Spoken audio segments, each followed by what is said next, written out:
just another night for Supernatural Girlz. Real stories, real answers to life's biggest supernatural mysteries. And now for another exciting interview with paranormal experts from this world and others. Here's your host, paranormal researcher Patricia Baker, on the one, the only Supernatural Girlz.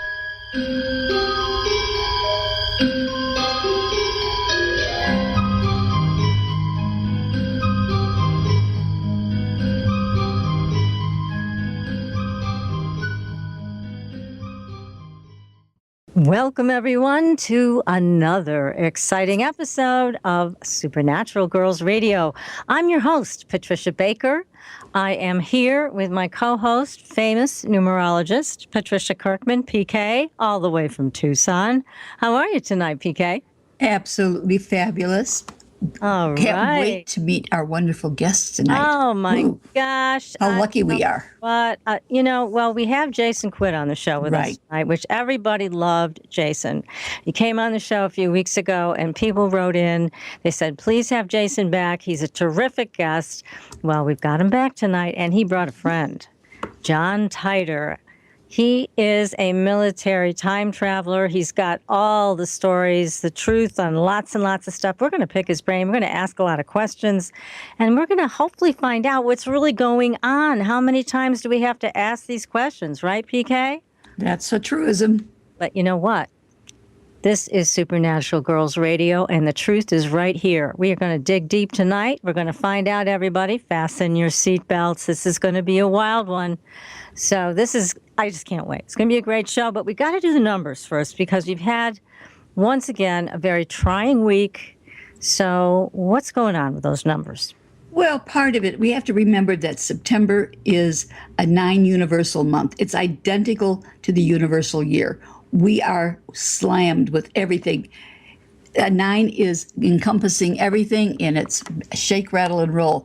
Today, it's been about creativity, communications of all sorts, and wanting to spruce up and get rid of some of the old things, but self-expression and the need to push forward, that makes us feel good. But we're still dealing with that retrograde, one step forward, one to the rear, back and forth type thing. Unfortunately, I do know that. Yes, but tomorrow, I'm sorry, folks, but tomorrow is about being practical and patient. And the most important part about tomorrow is take some deep breaths, exercise a little, but exhale and allow the body to feel like it's being filled with some good air to help clean and cleanse and make you feel better. Timing is everything about the work you're doing, and it's about building a stronger foundation and not becoming bored with it, but doing it because it's the right way to have it handled. Concerned about being economical tomorrow? Yeah. And you're going to have to make some long-range plans because as soon as this retrograde ends, we're going to be slammed with getting rid of what no longer fits, because regardless of what your personal year is, this month is identical just like it is for the rest of us. So hang on and hold tight.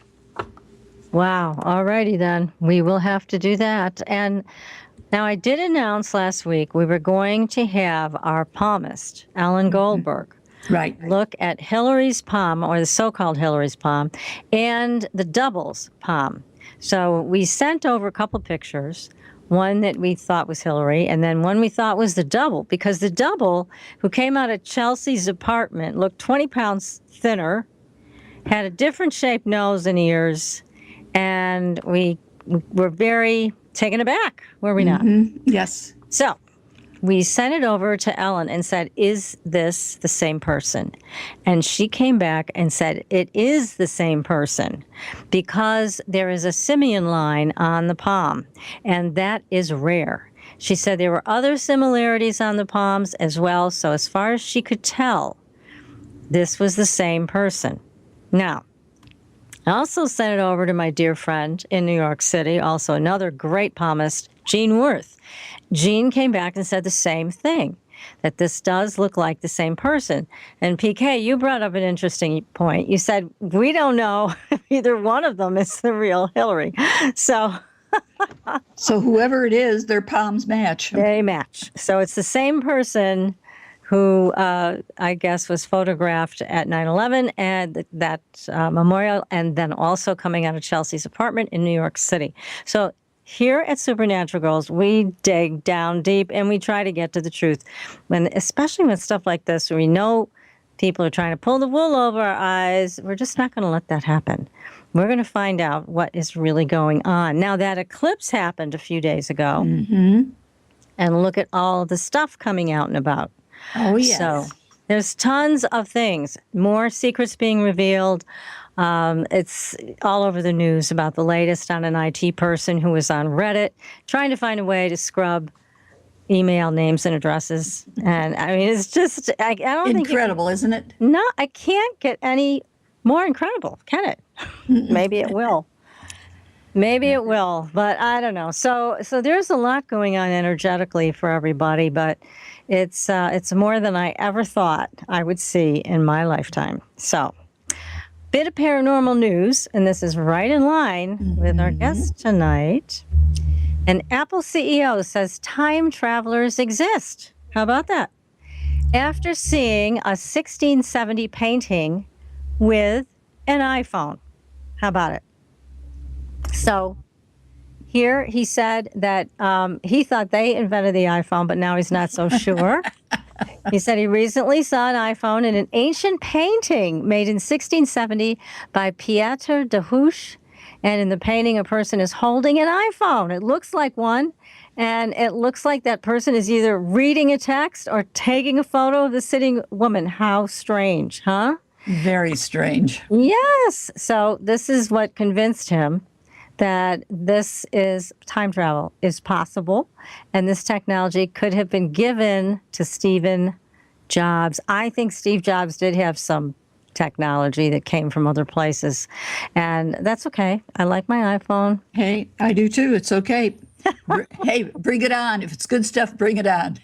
Exactly. But anyways, this is a very interesting photograph. I'm going to post it on our Facebook page, and you guys should go there. And also, on our Facebook page, I posted a video of what I think and what you think, PK, are super soldiers that have kind of gone off the rails.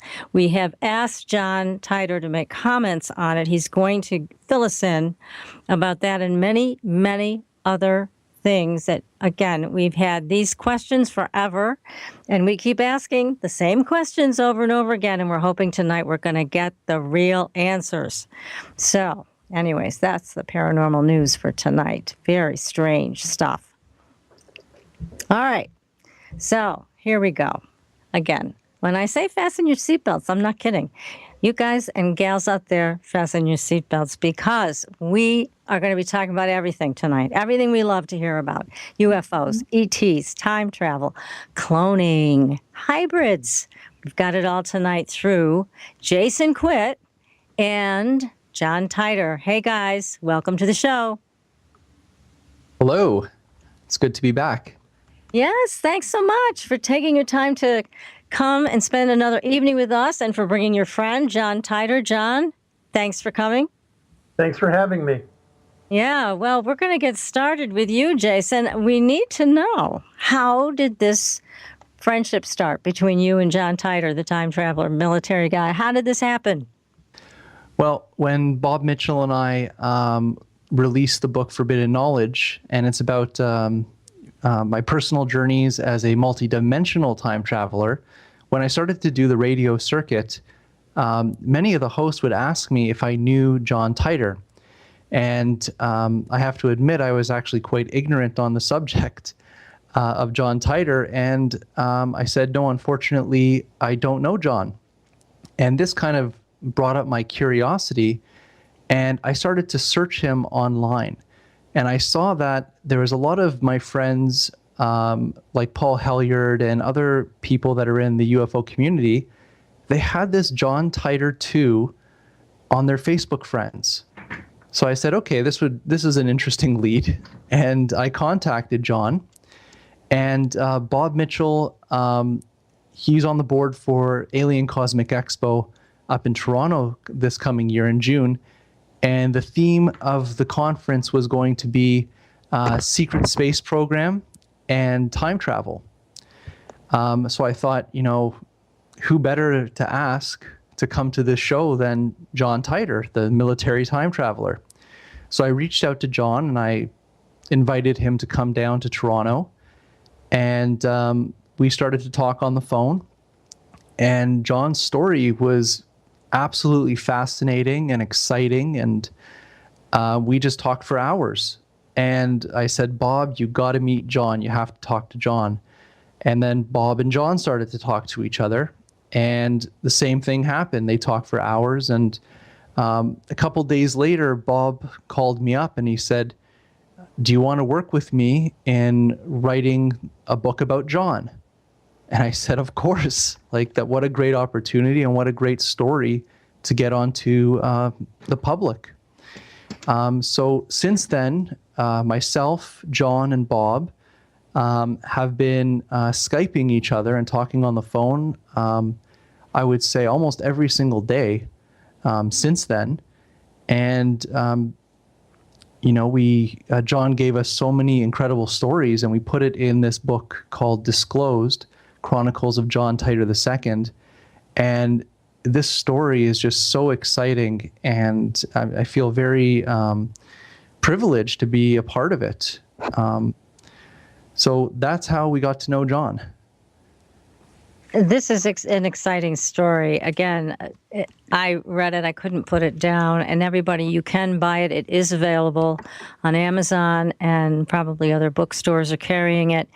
It is a great read. It's filled with information. Some things you guys have probably heard before, but some not. And again, this is a person's experience. This is John Titor's experience. And again, we have so many questions for you, John. So are you ready to get started with us tonight?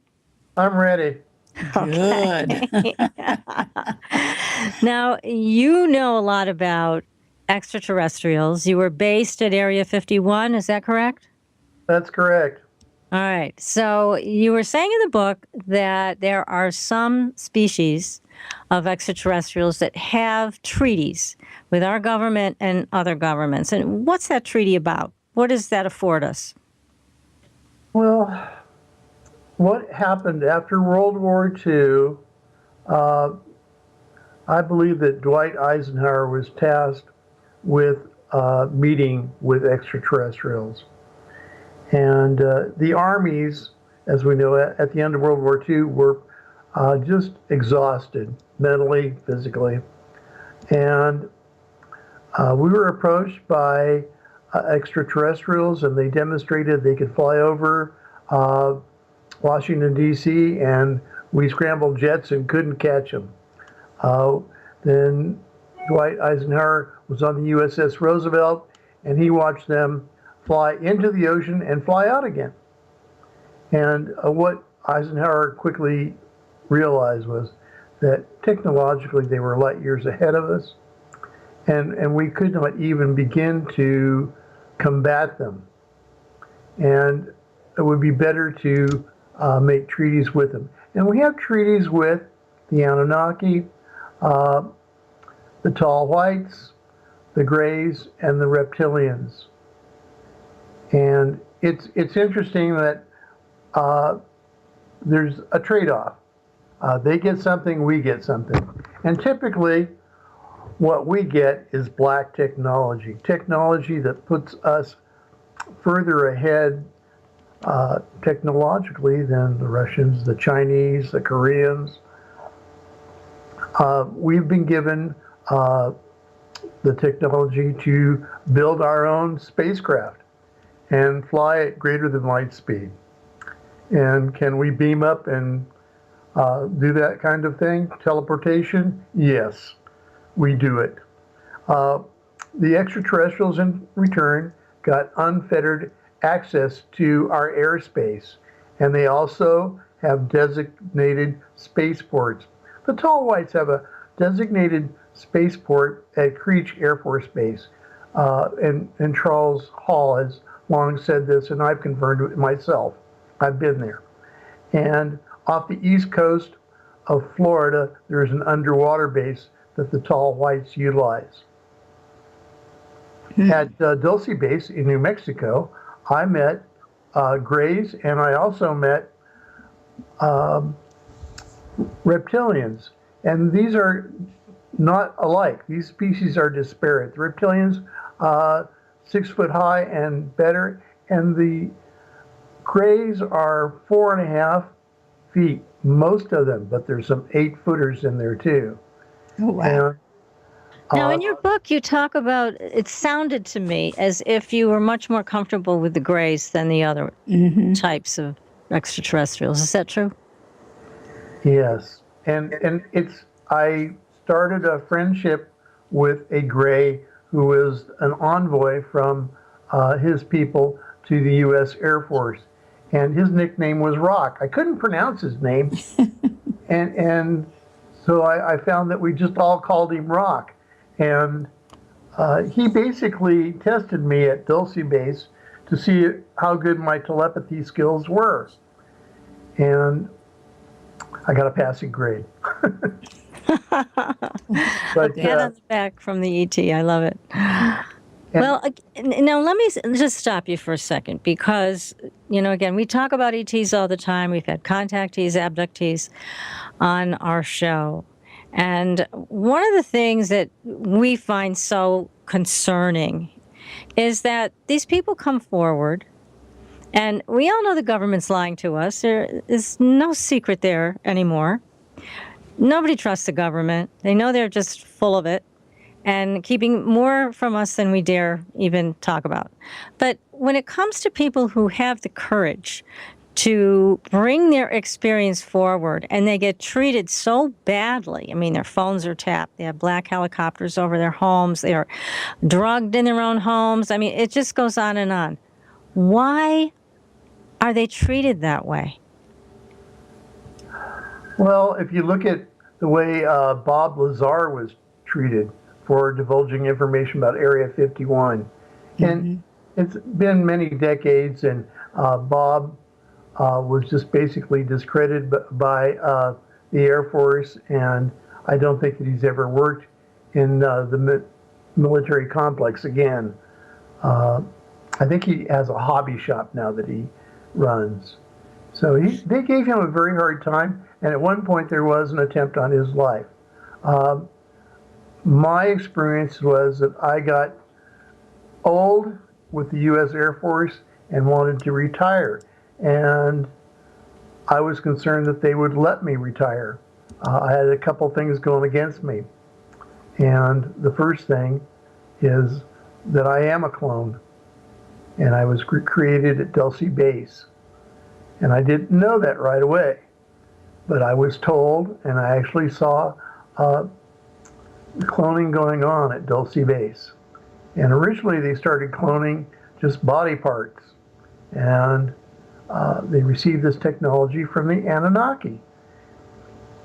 What they went on to is cloning whole human beings.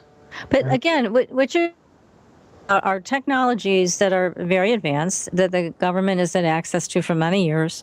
So we understand that. But then when somebody has a UFO experience and they talk about it, why does the government come after them? What's the point of that? I think it goes back to their policy of intimidation and lies and deception, plausible deniability.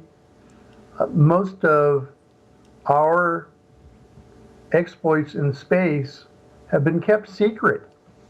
And I believe that part of it is that they don't want us to know what they're up to. They don't think that we can handle it. George H.W. Bush was asked about disclosure not too long ago while his son was still running for president. And he says, disclosure, you can't handle the truth. And I believe differently. I believe that the American people are entitled to the truth. Yeah, we agree with that. Agree. And in fact, it's not for us. I mean, certainly it's not about nobody can handle it. I think the people who can't handle it are the people in power. They can't handle it because then what they're revealing is there are entities that have more power than they do. So to us, it just seems like a power play. Yeah, it takes away their power. Yeah. To some degree, I'm going to agree with both of you on this, but most recently, Vladimir Putin and Hassan Rouhani have stated openly that the United States is now controlled by the tall whites. Is that a good thing? I got a funny feeling. I don't know if I'm going to like your answer. I'm not comfortable with it because there's no disclosure as to why. We have so much graft and corruption in Washington, D.C. You know, like the scariest words we can hear in the English language is, we're here from the government and we're going to help you. Yeah. Right. You're You know, right. it scares me when I hear that kind of thing. I just say, oh my God. But one of the things that I'm very alarmed about too is how the federal government wants to disarm America. I don't think that's a good thing. No, we don't either. We like our guns, and we think people, if they choose to be armed, should be able to be armed. And yeah, I mean, there's a lot that's gone on, especially in the last 8 years, that has created more problems for the American people, in our opinion. But again, it just says so many people have asked about transparency, about disclosure, and Obama promised it. He never delivered it. Big surprise. And again, we have people like Hillary talking out of both sides of her face, telling everybody what they want to hear in that given moment. We know that there's no benefit to the government to divulge this information. And as you write about in your book with Jason and Bob, it's very obvious that quite honestly, the government, I don't think they know as much as there is to know about all of these relationships and who's controlling what. It appears that it's a much greater organization than the cabal you mentioned. It's truly in charge, that they're working with corporations and just billions and billions of dollars, and they're the ones in charge. And exactly. I have to agree with you. Yeah, and so it's like when we look at all of these contactees and abductees that are being followed and harassed, I'm beginning to think that some of this may be the government or some of our alphabet agencies, but I'm wondering if some of it isn't. Some of it is coming from this larger organization that controls everything, that wants to keep a lid on it. I mean, the ones that are controlling us. Yeah. I think that's where it's coming to. As we know, on the 37th parallel in the United States, cattle mutilations are just becoming commonplace. And there's been lots of abductions of people, and sometimes people don't come forward right away, and then later when they do, it's because they're seeing a psychiatrist or a psychologist and they're seeking help, and then it's uncovered that way. But I believe that abductions go on. I actually confronted my friend Rock, a gray alien, about abductions, and he said it's in our treaty not to do it. And I said, who do you think does? And he says, well, he's not sure either, but he believes it's being done. I asked about cattle mutilations, and I got basically the same answer. I think that we're observed and we're monitored and we're treated as a science experiment. And this goes back to a little bit of Lloyd Pye. Have you ever heard of him? No, tell us who Lloyd is. Lloyd was an anthropologist, and he said basically that the Anunnaki created mankind from a not Homo erectus, but from what he thought was probably a subspecies of Sasquatch. And after that occurred, then some 65 modifications were made, and now you see what we have become. But originally, the Anunnaki created us to mine gold. And gold really drives them because it what keeps their atmosphere going. And they have a continuing demand for that. Yeah, we have no doubt that this all started with the Anunnaki. And Yes, and all of that rings true. Even just looking back at some of the ancient artifacts that everybody tries to sweep under the rug, we know. And of course, now there's that great show, Ancient Aliens, with the guy with the hair. I mean, we are getting to hear more and more about these things now, which is exciting. But again, there are some nefarious elements, and they do go after people who try to talk about this and try to talk about their own personal experiences. And it's very disturbing to know that these people are at risk just because they've come out and tried to tell the truth about what happened. John, when you say they make treaties, that they're concerned about the treaties that are made, who are they making the treaties with? Well, there are treaties between all of the NATO allies, including the United States, and the Tall Whites, Rays, the Reptilians, and the Anunnaki. Those 4 species of extraterrestrials. Now, there's over 80 species known, and I can't even recite all the names, but those are the only 4 I've ever seen. I was a TR-3B pilot for a number of years. That spacecraft is a spacecraft that now they're using something bigger and faster. But even when I flew it, it could go faster than the speed of light. Now, you're telling us a lot of things that I would think are considered fairly confidential. How are you doing that without getting a case of suicide-itis? Muzzle. Well, I do have some information that we hold pretty close, and I actually do have a handler that comes to see me every once in a while and tells me, don't talk about this or don't talk about that. And so we go around and around about it. I live in a compound with a couple chain link fences between me and the outside world, and I have guards there, and both my wife and I are handgun proficient, and that's how we live, and I don't think that's ever going to change. Well, it sounds like you're being well cared for, actually, but we're going to have to, unfortunately, take a break. But we're going to come back, and we're going to have many more questions. I've got questions for you also coming from the chat room. And Jason, I want to pull you into the conversation also. So everybody, if you haven't gone to supernaturalgirls.com, be sure to go there, sign up for the Fringe Files newsletter, like us on Facebook so you can look at all the great stuff we've got there, videos and all kinds of really cool things that I want you to see.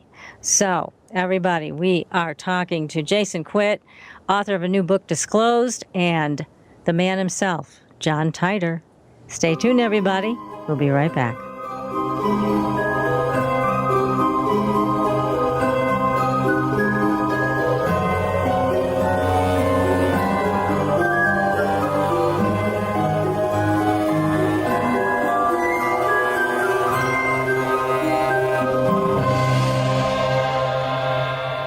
Listening to IRN, the Inception Radio Network, Chicago, Illinois.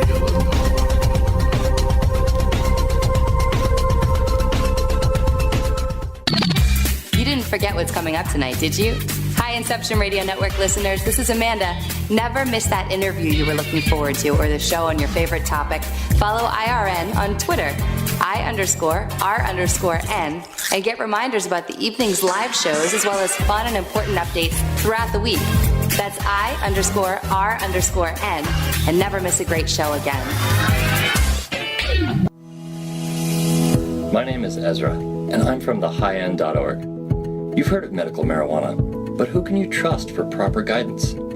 Here at thehighendorg, we have all the information you need. Did you know that scientists have discovered cannabis can reduce inflammation, pain, and spasms? It's helped my patients reduce the symptoms of autoimmune diseases, PTSD, autism, and insomnia. A compound from hemp called CBD is doing wonders for intestinal issues, anxiety, and the nervous system.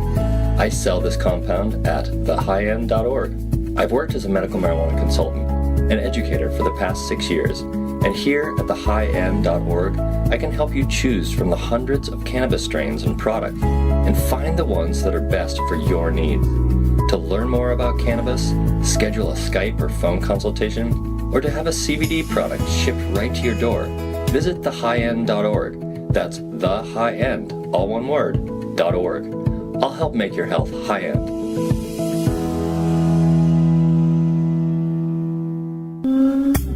Hi, can you hear my voice? Imagine how many other people can hear it too. If you have advertising needs, then look no further. The Inception Radio Network currently has openings for on-air advertisements and radio show sponsorships. Given any thought to your target demographic? Inception has you covered there too. Advertising on a network gives you multiple opportunities to advertise on a wide variety of radio show broadcasts, and we have one to fit every advertising need. You know, in recent years, internet radio has exhibited a phenomenal listener growth.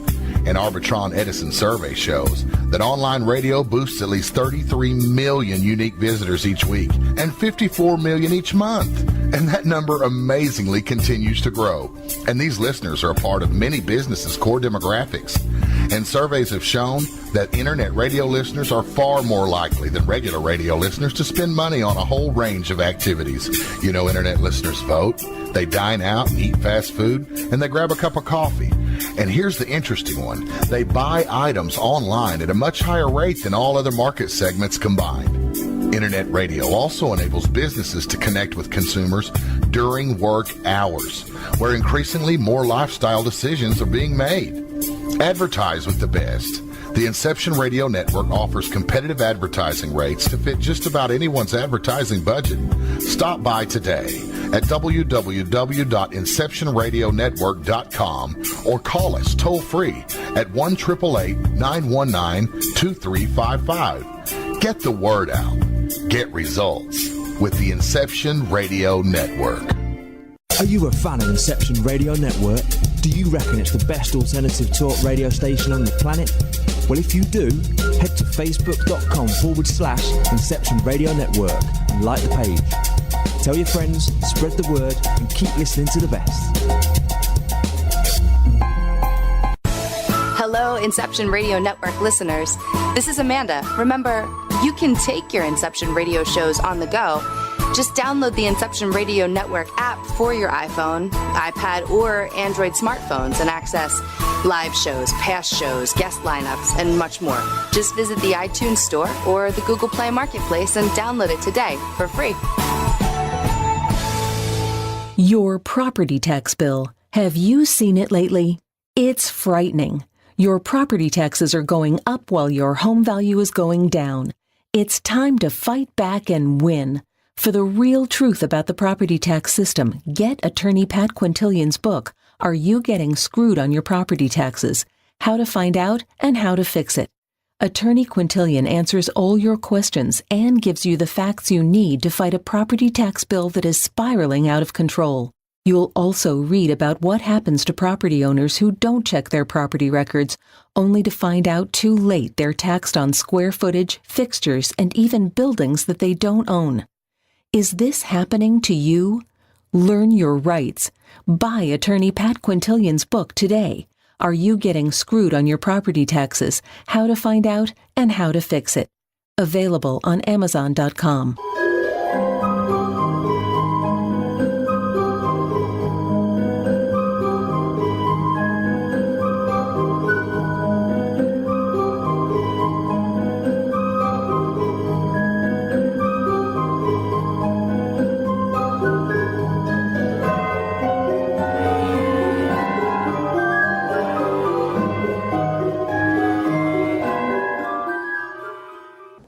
Welcome back, everyone, to Supernatural Girlz Radio. I'm your host, Patricia Baker. I'm here with my co-host, PK, and our guests, and our tremendous guests tonight. Jason Quitt, he's the author of a new book called Disclosed, and the book is about the Chronicles of John Titor, and we've got John Titor with us tonight.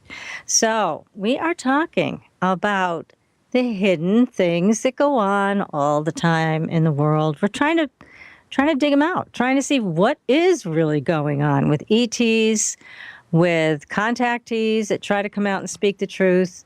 So we are also, I want to go back to black helicopters because, Jason, you had an answer about why black helicopters are being used to harass contactees and abductees. What's your thought on that? Well, I know that they're used as a form of intimidation. And through John's information, he's saying that part of these treaties is that no military or government officials are allowed to claim that they even exist, they being the extraterrestrials that have the treaties with them. So people that are going out on their own and talking about their contact experience, or if they're part of the military or government agency and they're talking about these issues, they would use intimidation and threats towards them, and black helicopters are military. So they would fly around just to show them that they're there, and you better step in line. Mm-hmm. That makes sense. That makes sense. So, Jason, what was that crash up in Canada? Do you remember that? You're talking about in Winnipeg. Yes, at the lake there in Winnipeg. And then Canadian government representatives went around collecting photographs and telling people that they didn't see anything. Yes, and even you see nothing. And even Victor Vigiani, this year at the Alien Cosmic Expo, he actually made NORAD documents available through the Freedom of Information Act, which basically said that RCMP officers in Canada, they've actually recovered multiple craft and handed them over to the right officials. So, and that was a NORAD document coming from the highest level. So, and not only that, I think they were saying that, I have to go back to the article, but this is just off the top of my head. I think that they were saying that they intercepted, or not, about 17,000 unidentified crafts on radar within a year. Mm. And this is this is military, this is NORAD, so these are some pretty interesting documents that Victor Vigiani has made available.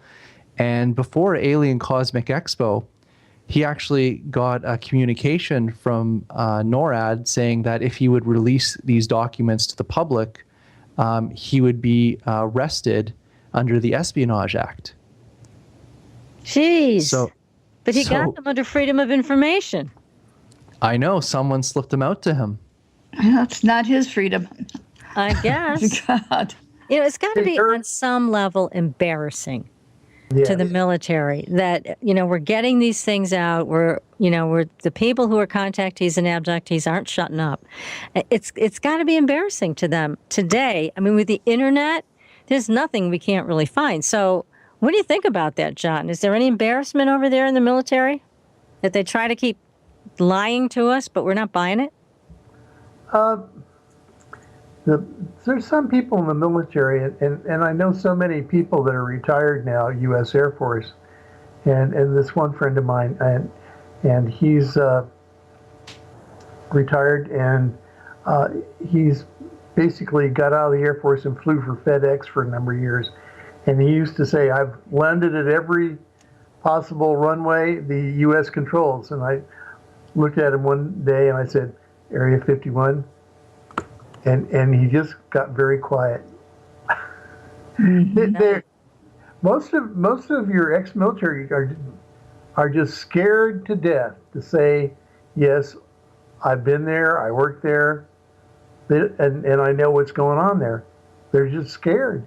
And they've been scared for quite a while. The plain fact of the matter is, though, the archaeological record bears out that we have been visited on this planet for over 5,000 years. No question. We agree. There's no question to that. And I think that it's just since we've had these treaties that we've made any progress with extraterrestrials at all. The Anunnaki and the tall whites, the grays, and the reptilians. But I would have to say, of those four, that the Anunnaki are a warrior race. And they roamed this galaxy and others looking for worlds they could subjugate and basically plunder the resources, especially gold. Well, I want to urge everybody to buy the book Disclosed, because your adventures with the Anunnaki and others are just amazing and pretty scary. But I was really taken aback to see how vicious the Anunnaki could be. And you're describing them very diplomatically as a warrior race.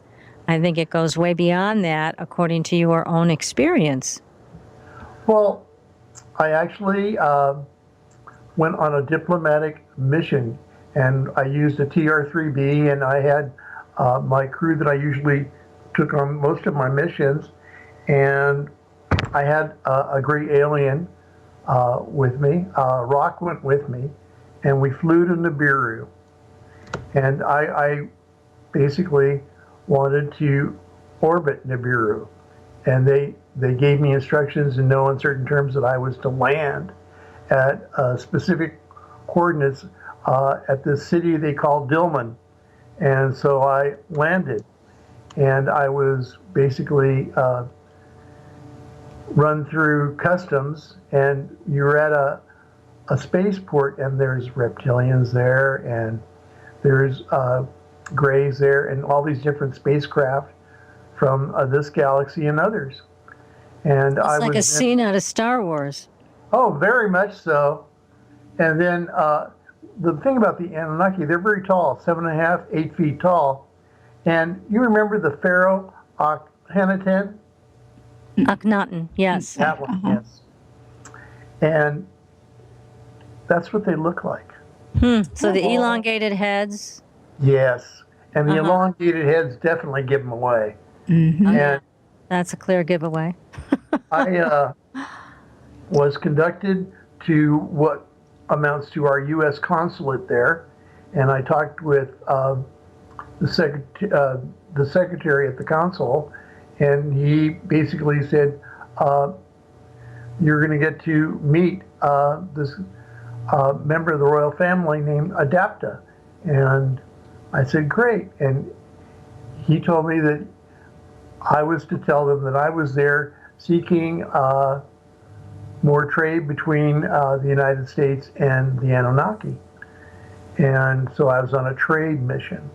Now, what year was this?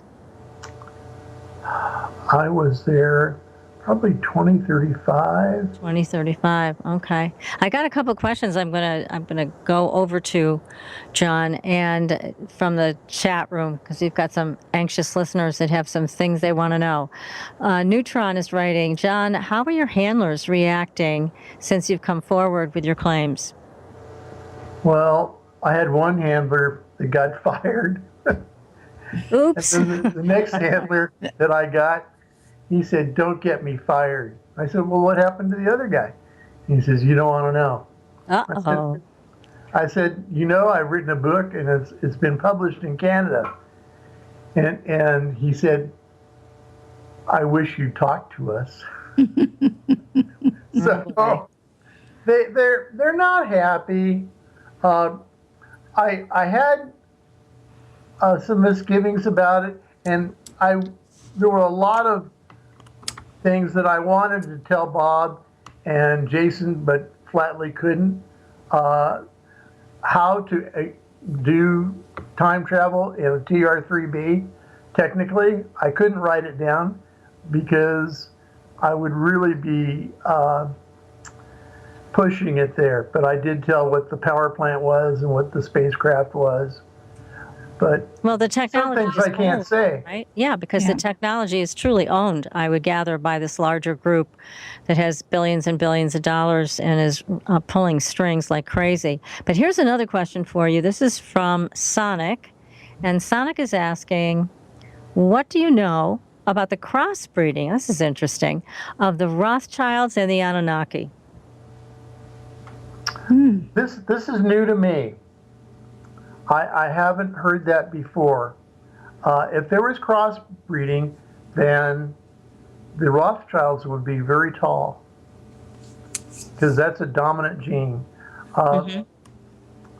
That would be not out of the realm of possibility totally, but the one thing that is probably unique about the Anunnaki, they lived for a long time. And I don't think anyone knows how long. Hundreds of years? Quite possibly. We don't know. Mm-hmm. Yeah, there's a lot about these races we don't know, but yet they're studying the heck out of us. So let me ask you this. With all of these races, do they all have souls? Yes. Okay. But let me describe something about the reptilians. The reptilians are two subspecies. One related more to dragons and the other more to snakes. But there's one thing inherent about a reptilian that always gives them away. And there was a reptilian that was on Obama's security detail, and he was photographed. Now, we saw that. Yeah, we saw that. They have the ability to shapeshift. Mm-hmm. But it must not have been a great day for him. They must have been tired or whatever and caught him in the right light. But absolutely a reptilian, and they've infiltrated the government. But the video clip shows this reptilian shifting his weight from foot to foot and scanning the audience like he's looking for prey. And this is a trait. They always seem to be, they shift their weight backward and they're continually scanning their surroundings. And Now, that's, you said they also can shapeshift, right? yes. Uh-huh. So what do they shift into? Another human form? They try to be human. Sometimes they make a pretty good show of it, sometimes not so much.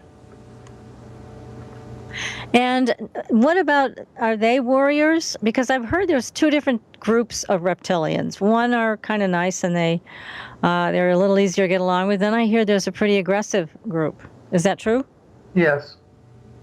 The ones that are the Dragos, yes. And They they're are aggressive. And then in your book you talk about this, but you don't really give us much information. So I'm going to ask what you can tell us tonight. I know you said in the book that you knew about the firefight, and we've heard about that on our show. Mm-hmm. There was a big firefight that took place, and a lot of beings on both sides died. And you said you heard about it second and third hand. What happened? Was it a misunderstanding when another group of soldiers came in and they didn't realize there were ETs there, or what happened? Well, this was at Dulce Base and reported by Phil Schneider in 1979. And at the cloning operation in the biomedical labs, some soldiers that weren't normally stationed there observed them working on clones and performing some kind of procedure, and they thought that they were handling humans and doing it to humans. And a firefight did ensue, and there were people killed on both sides. Phil Schneider said that he was maimed for life out of that, but I didn't see any of it. I just heard about it. And for a while, Dulce Base, the biomedical labs were shut down, and then they resumed. And I saw them long after they had resumed. And they have cloned thousands of personnel, and they're taken into the military, and they're basically engineered to be warriors for us. I would say that they can endure long periods in space flight, and be comfortable with it.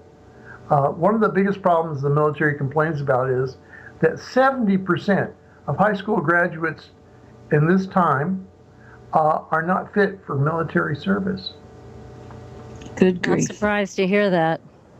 You know, they want to stay home with mom and dad and play video games. Mm-hmm. You know, or race cars and become a street racer, or, you know, like They just want to be a gamer and leave me alone. That's not what they're looking for. But they get a lot of that. They do. It's really unusual and too bad that what we have raised in this generation doesn't seem to have the backbone. No, it does not, unfortunately. To be done. What about chips that they implanted at one point in time? Well, they You're talking implanted about me with abductions? that I don't know about. I was implanted with the chip that they used to locate me with. Right. That was what I was I talked about referencing that in the book. Right. I believe that they experimented with implanting chips in clones, but I don't know a lot about the success or the details. Okay. Because I was curious about that, because it just seems incredible that they could do so many things, scan and get so much information, and yet so many of us are totally in the dark. Oh, absolutely. Absolutely. And we shouldn't be in the dark.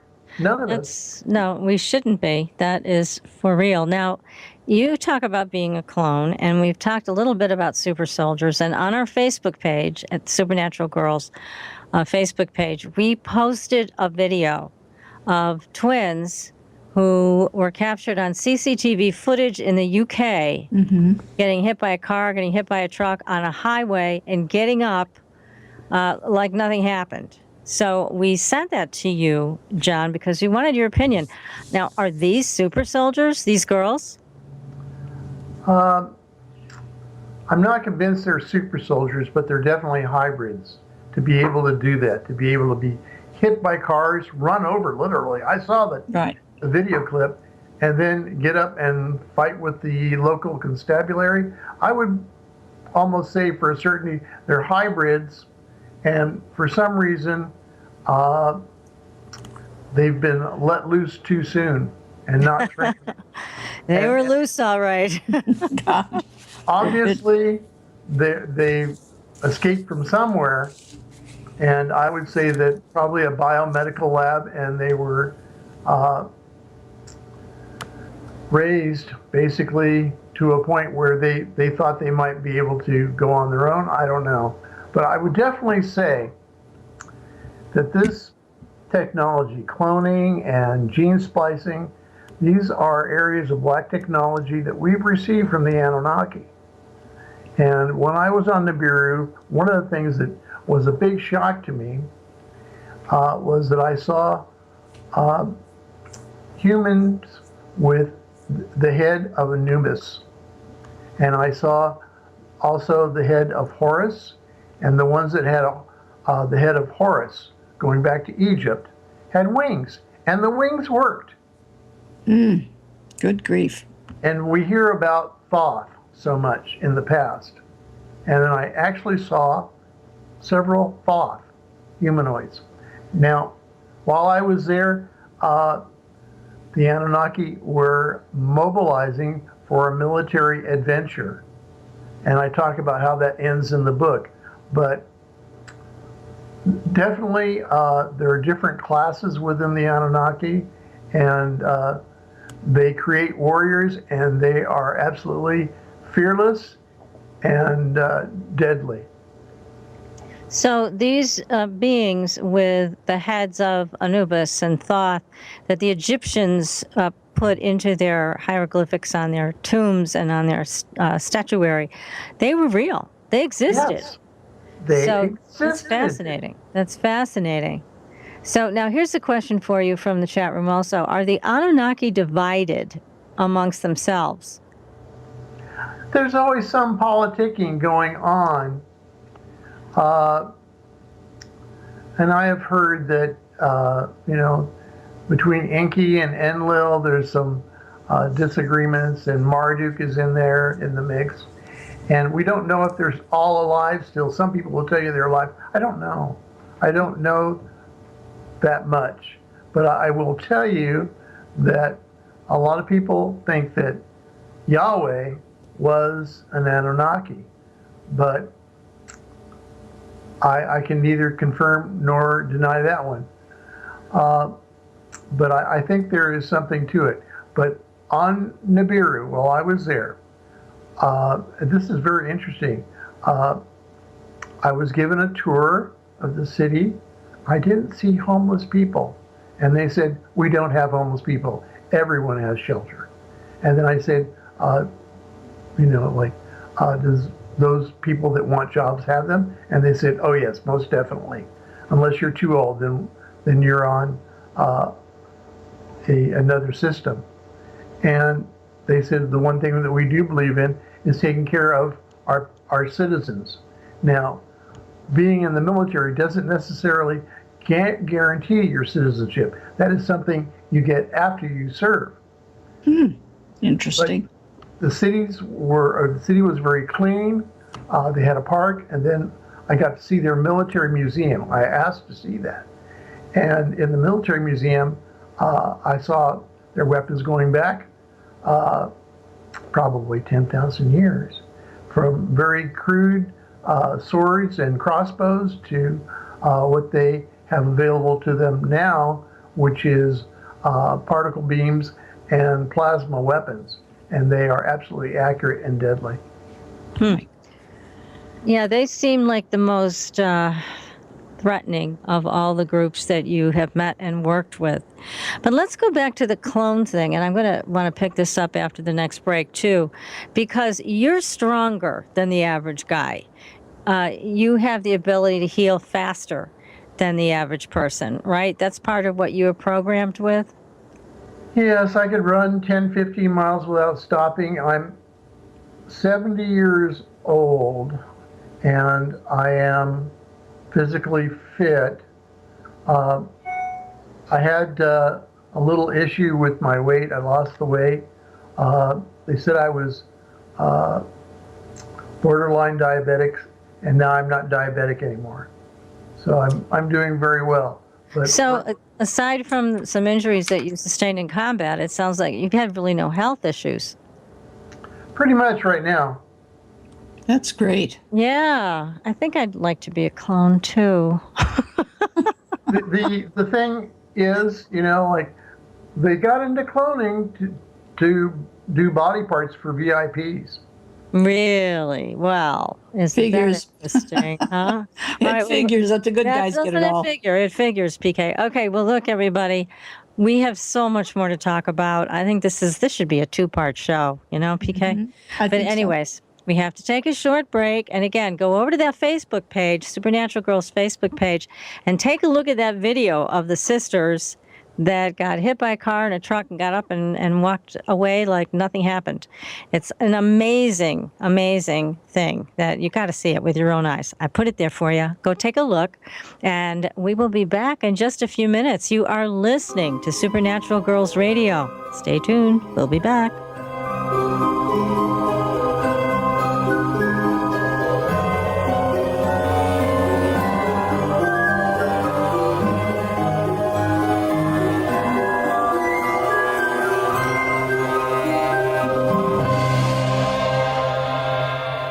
Listening to IRN, the Inception Radio Network, Chicago, Illinois.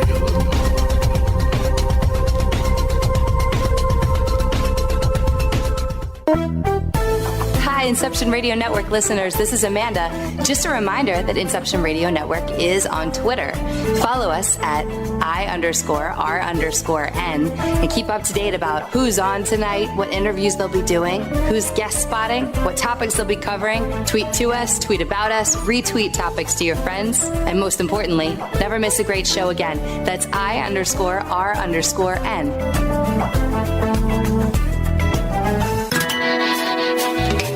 Have a computer?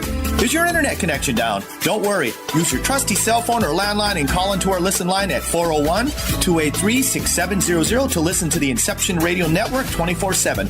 Again, that call-in number is 401-283-6700. For the Inception Radio Network, I am MJ.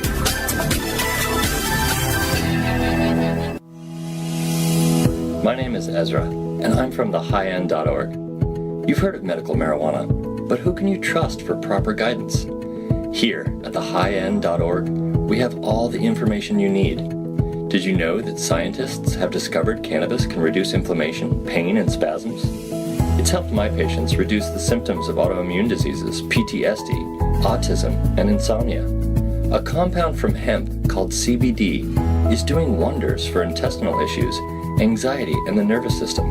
I sell this compound at thehighend.org. I've worked as a medical marijuana consultant and educator for the past 6 years, and here at thehighend.org, I can help you choose from the hundreds of cannabis strains and products and find the ones that are best for your needs. To learn more about cannabis, schedule a Skype or phone consultation, or to have a CBD product shipped right to your door, visit thehighend.org. That's thehighend, all one word, .org. I'll help make your health high-end.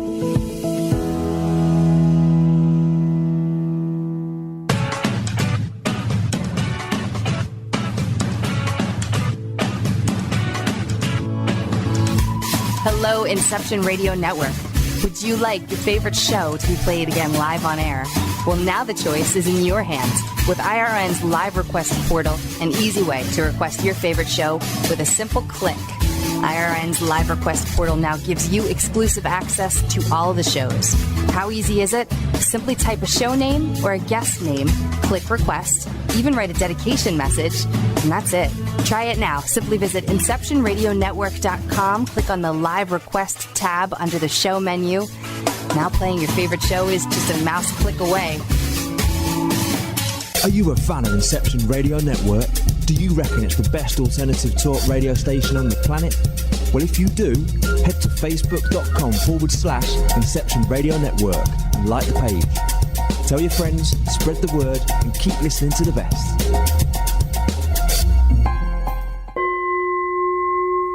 Are you ready for a new experience of freedom and powerful connection?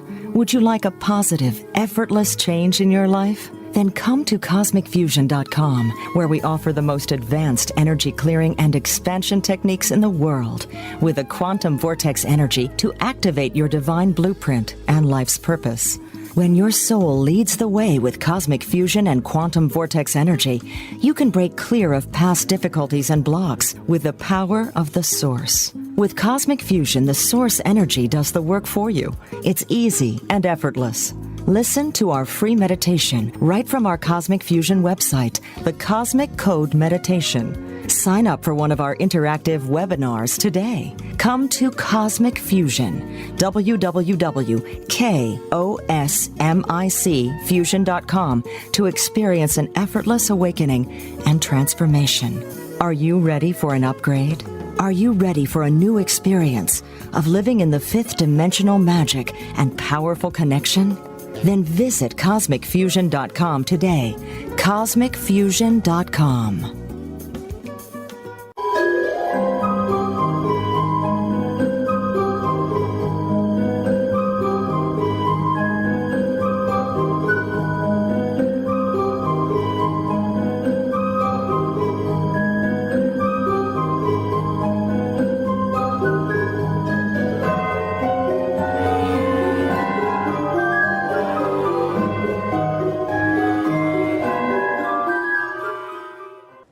Welcome back, everyone, to Supernatural Girlz Radio. I am your host, Patricia Baker.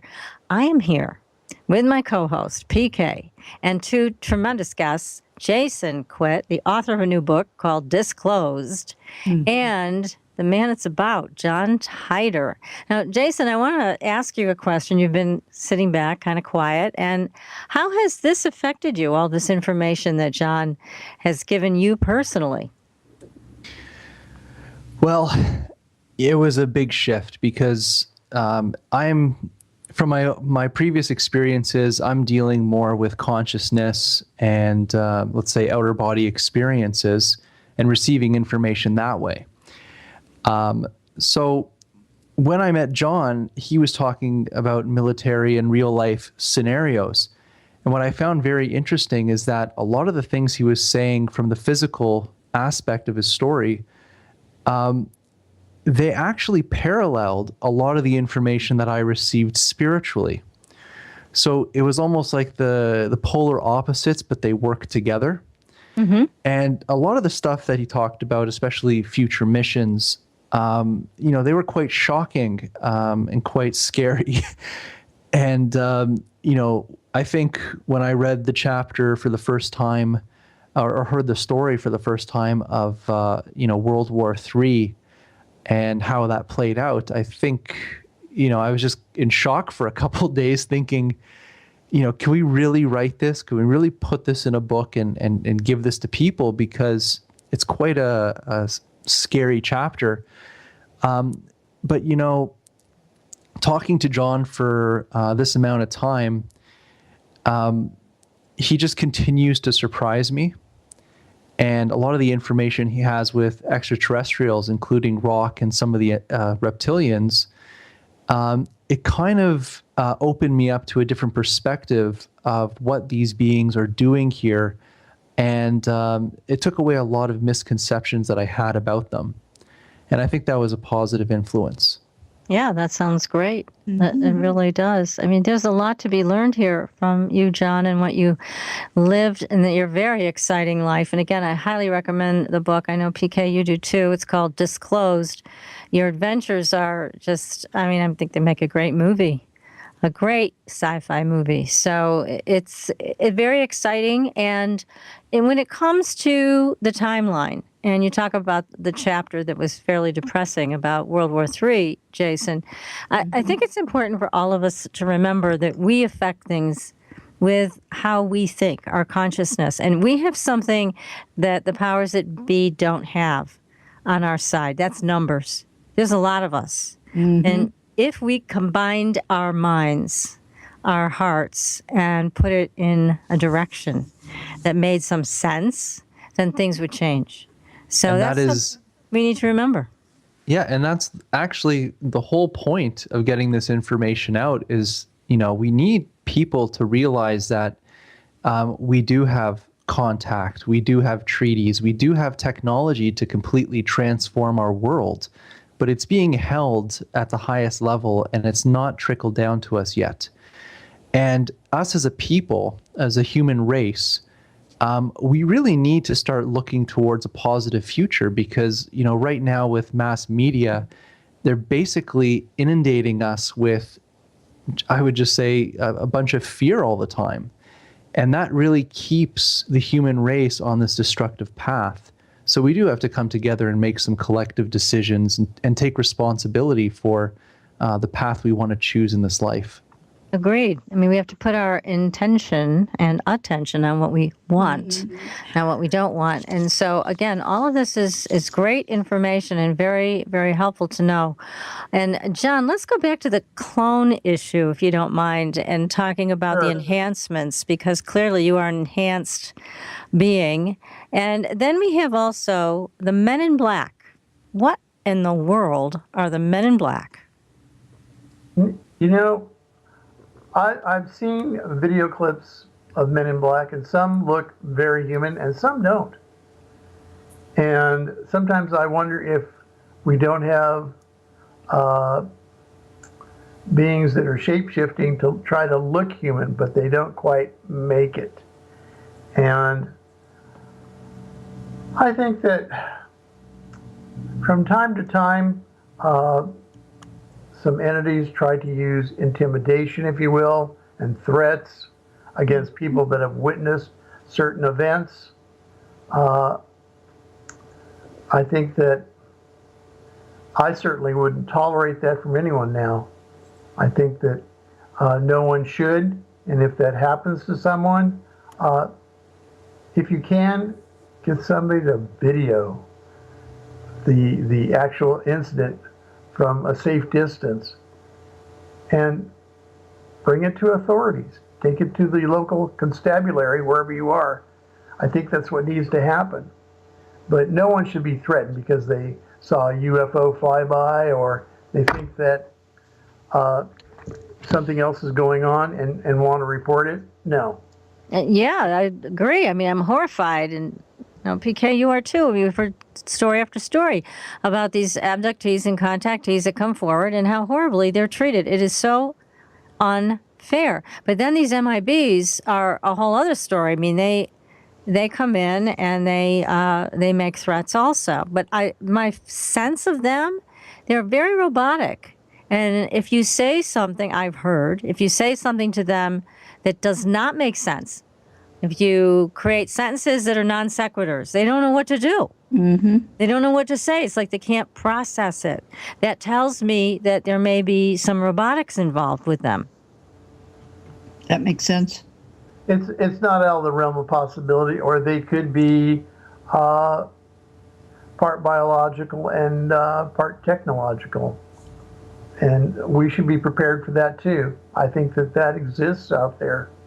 Absolutely. Wow. Is there any way of telling who's who? That's a good question, PK. Yes, some of this would only be revealed on the medical examiner's table after they're dead, would it be discovered. But I think they certainly exist out there. I think that even now, Microsoft is coming out with chips that they want to use to fight cancer with. So they're going to implant chips. I think that's where some of the medical establishment is headed. But it's hard to look into the future. I can tell you that I've been to the future, to 2050, and what I saw was that the environment on this planet had been abused so much that it wasn't going to continue to sustain any life. And that's terrible. But at the same time, I have to ask, with ETs, all these different groups having treaties with our government and doing whatever they do on this planet, living underground in cities, from what I've heard, they have their whole cities down there. They must have the technology to clean up the environment. Why haven't they done it? Because they live here too. But your part of your answer is, could they do something about it? I think that chemtrails is geoengineering that we got from the Anunnaki. And I think they're trying to do something with chemtrails. On the other side of the coin, I do know that there was an exodus of extraterrestrials away from this planet in the late 2040s. It got too hot for them. Well, again, I understand what you're saying, that they might have abandoned us completely. But, I mean, at the same time, there is technology right now that can clean up our oceans, clean up the oil spills, use free energy so that we're not continuing to pollute the planet's atmosphere. I mean, they have that stuff in their hot little hands, and they're just not releasing it. So who's at fault here? I mean, they have the technology. Can I put a hypothetical in? Oh, yes. Okay, so this is what I've been thinking about for a long time, is that, if we have the means of technology, the connections and contact to completely heal our planet, when I look into the world, it looks like industry is just going out of their way to destroy the planet. And, especially with chemtrails, if they say it's geoengineering, those particulates, they reflect UV light, but UV light doesn't create heat. Infrared creates heat. So these chemtrails actually allow infrared to pass through them, which is actually speeding up global warming, in my opinion. So I come back to this idea is, what if this is a terraforming project? What if they are changing the environment for other species to take it over with? Yeah, no, that's a good question. Just a hypothetical, but that's an interesting thought that keeps coming to me. Yeah, I think it's a very interesting question, Jason, and that we all need to ask, who's changing this and what for?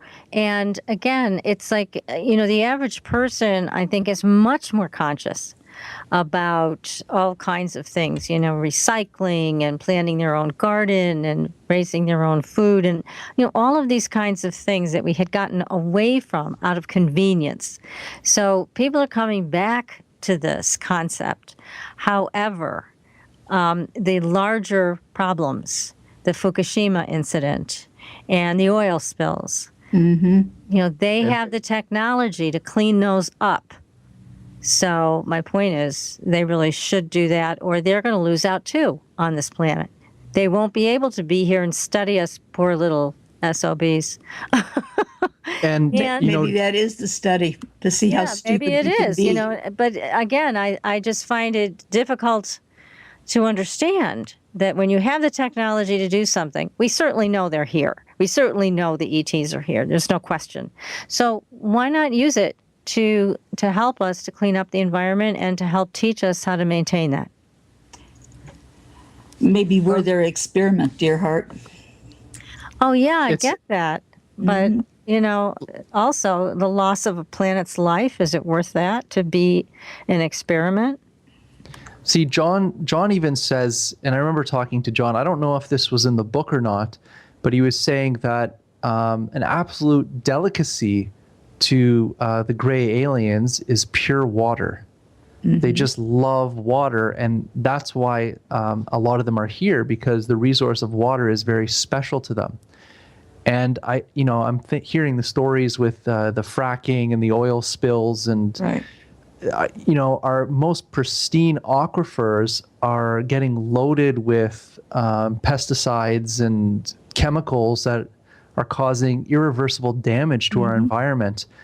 Are we trying to get rid of species, especially gray aliens, that maybe have come here for water? Are we purposely poisoning our planet to get these species off of it? Yeah, that's another good question. Yeah. But I don't think so. I think, these corporations that are doing what they're doing are doing it out of greed. They're doing it for the almighty dollar. That's why. It really comes down to greed. Yeah. And they just look the other way as long as they're getting paid. Yeah, and as long as they don't get caught. Then they get caught with their pants down, they polluted this river, then they pay this fine, and they have to clean it up. And it takes years. But there's technology the extraterrestrials have that could do that in much less time. And we know this.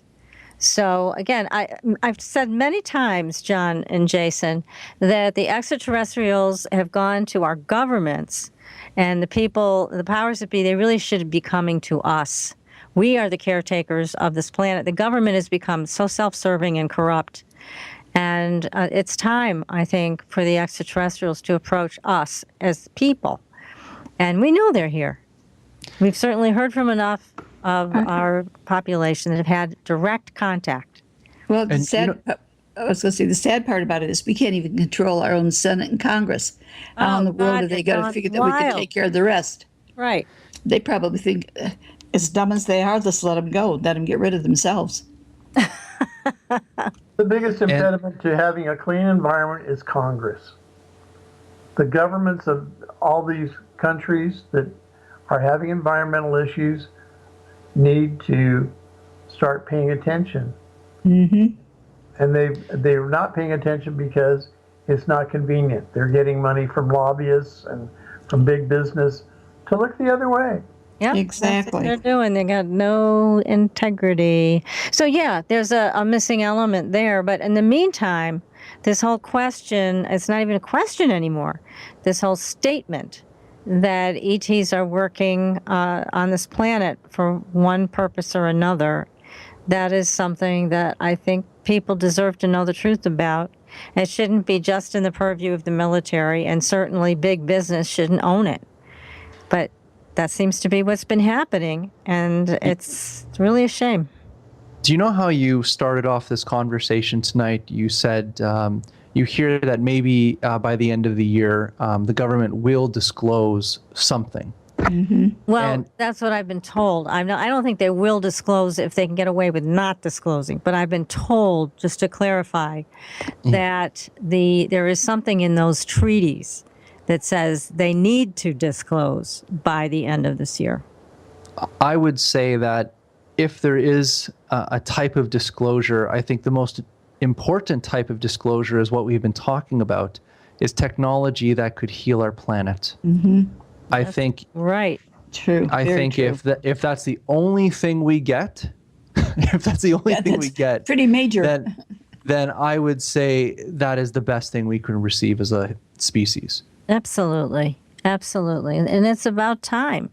I mean, to have this free energy locked away. Remember, PK, we had Michael Schratt on the show. Mm-hmm. And Michael knew all about these black op projects. He knew all about the spacecraft that had been reverse engineered.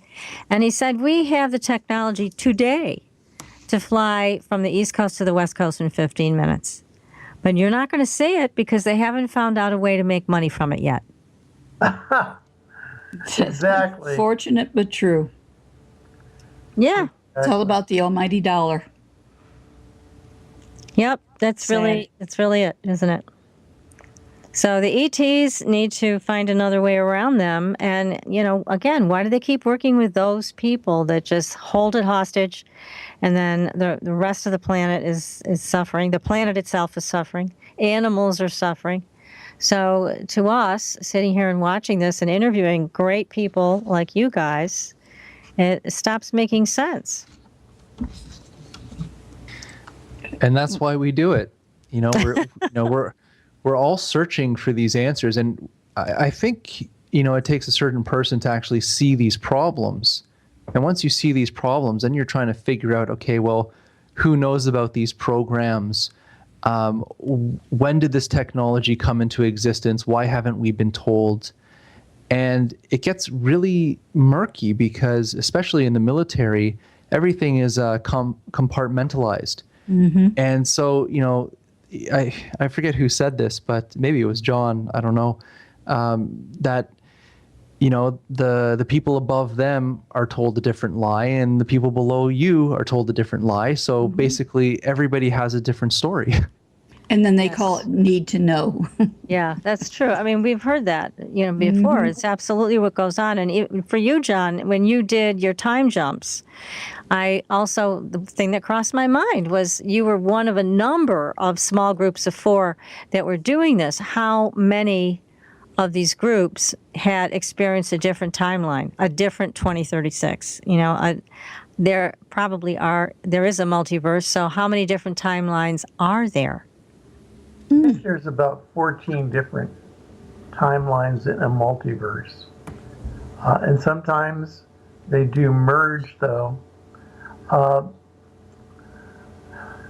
I wasn't able to track all the time traveling that was being done while I was there with the 177th, but we had probably 24 teams.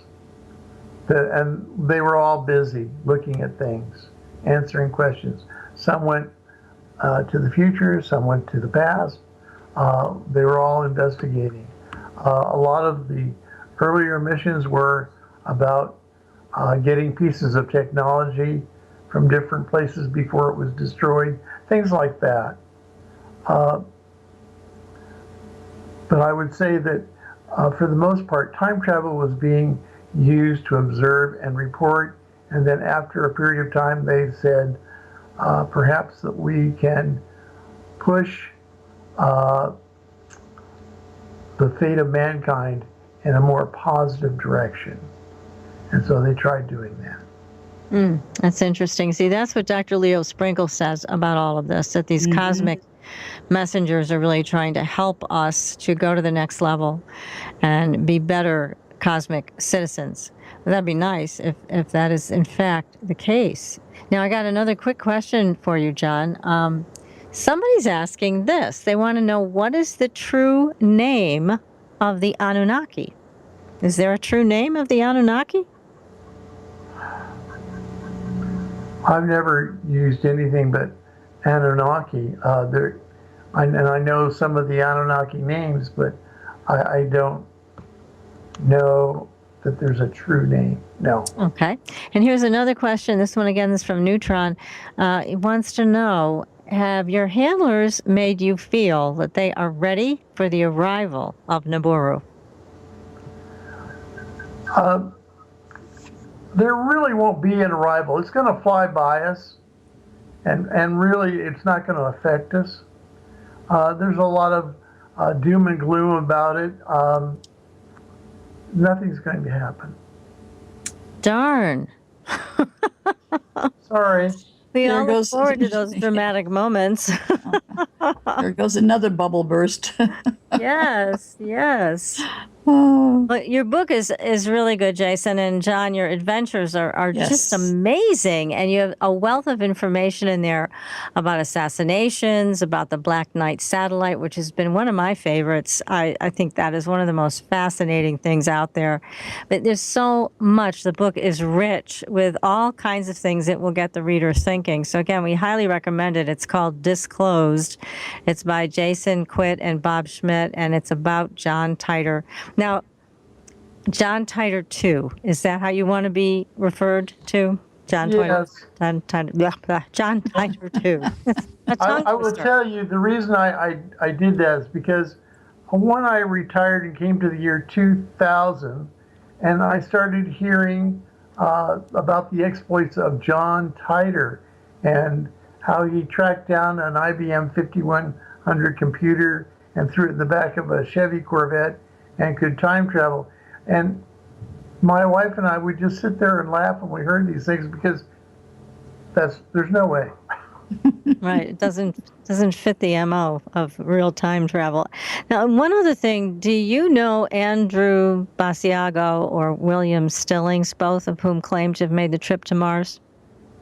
I don't know either of those gentlemen. Okay. And have we established a base on the moon? Or are the bases presently there from other civilizations? There is a mining operation and there's a base there, but it's not ours. Oh, it's not. No. anybody we know? Any of the usual suspects? Reptilians. Wow. There's been a lot said about Mars, too. Now, have you been to Mars? Yes. Mars, the entire planet, looks like it's in meltdown mostly. There's some remnants of what was some really nice pieces of architecture. There's some pyramids on Mars. There were some obelisks that have been toppled over. There's some sculptures that have been ruined. But for the most part, Mars was inhabited by the Anunnaki. And there was a nuclear war. And when I say nuclear, very likely hydrogen bombs going off. Mm. And the entire population, not killed to the last Anunnaki, but I believe that they were decimated. Some may have escaped. There's a vast underground network of tunnels and places where spacecraft can land. What we are told and what is really going on there, while I was there, I saw reptilian spacecraft on the surface. I saw a great alien spacecraft on the surface. I did not attempt to contact in either case. So it sounds like it's a pretty busy place for a lot of extraterrestrials, and we're there too. So, oh my goodness. Well, there's so much more we'd like to talk to you both about, but we've come to the end of our show. And I want to thank you, guys. This has been great fun and very enlightening. There's a lot to wrap our minds around from what you guys have shared tonight. Again, a great book, Disclosed, by Jason Quitt, Bob Schmidt. It's about John Titor II.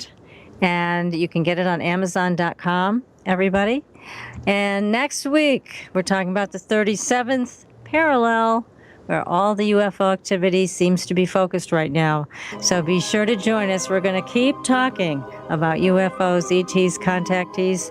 You're going to hear it right here on Supernatural Girlz. And until then, we'll see you on the Blue Highway. Good night, everyone.